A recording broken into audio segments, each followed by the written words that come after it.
पवित्र भौरी रे रथ निर्माणर शुभ अनुकूल तीन रथरे लागिला चक चलचंचल रथखला।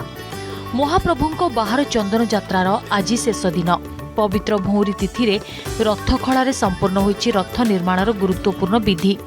विधि अनुଯାୟୀ आज तीन रथर चक और अक्ष संजोगर अनुकूल होइछि। पारंपरिक रीतिनीति अनुसार आज भौरी दिन निर्माणाधीन तीनोटी रथर अक्षरे दुईटी लेखाई चक संजोग करा जायछि। प्रथमे तालध्वज तापरे नंदीघोष और शेष में देवी दलन रथरे एही विधि संपन्न होइछि। श्रीमंदिर रे मंगल आरती अवकाश और सकाळ धूप पर दिन प्राय 12:45 रे आज्ञामाला रथखला रे पहुंचीथिला। रथ निर्माण कार्यर अनुकूल जहाँकि अक्षय तृतीया दिन आरंभ होता आज रथ चक संजोग एवं अक्ष संजोग होता है। चलित वर्षर घोष यात्रा जहाँकि आगामी जुलाई मास 16 तारिख अनुष्ठित होगाकू जाउछि। सेथिपई तार परंपरा जहाँ भी अच्छी जहाँ रथ निर्माण परंपरा एवं अन्यान्य जहाँ भी नीतिकांति अच्छी ताहा श्रृंखलित भाव में समापन हो बोली आमे महाप्रभु पाखरे प्रार्थना करूछु।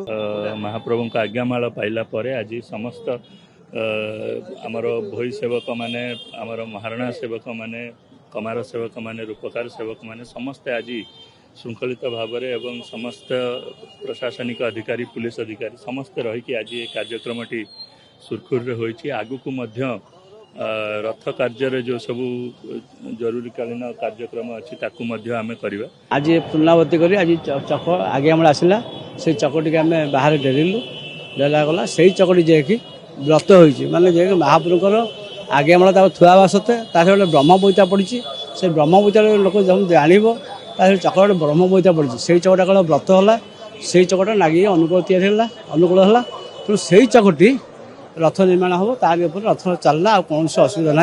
आगू कम बहुत जोर आगे चलो बर्तमान 7 चक सरी आउ जहाँ चक बाकी सर। भोई सरदार को निर्देश रे भोई सेवक माने हरिबोल पकाई तीन रथर चक अक्ष डेरा नीति संपादन करिसेंती। रथ निर्माण शैली अनुଯାयी मोट 9टी हरिबोल मध्यरु आज प्रथम हरिबोल रे एही कार्य आरंभ होइछि।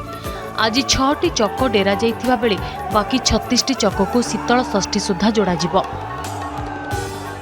आज्ञामाल विजय होता आज्ञामाल रथ लगी जाइए बर्तमान एबेठू कह गले रथ ठिया है तापर ठिया रथ आम 8टी हरिबोल पकई रथ कार्य संपूर्ण रूप समाप्त करूँ। समुदाय 9टी हरिबोल प्रथम हरिबोल टा आउ बाकी 8टी रथ कार्य संपूर्ण रूप समाप्त हो महाप्रभु कार्य से कार्य शुरू कर। आज दिन में चक डेरा कम आमर कराए आज्ञामाला से श्रीमंदिर काम बहुत सुंदर भाव में संपूर्ण कर भोई भाई माने जो अच्छी से माने समस्ते मिसिकी से काम को आज संपूर्ण करिसेंती।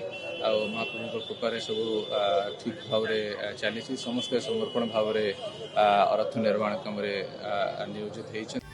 नरेंद्र पुष्करिणी रे 21 घेरा जल क्रीड़ा परे बाहर चंदन यात्रा शेष होइछि एवं आगको 21 दिन धरी भीतर चंदन यात्रा अनुष्ठित हेब।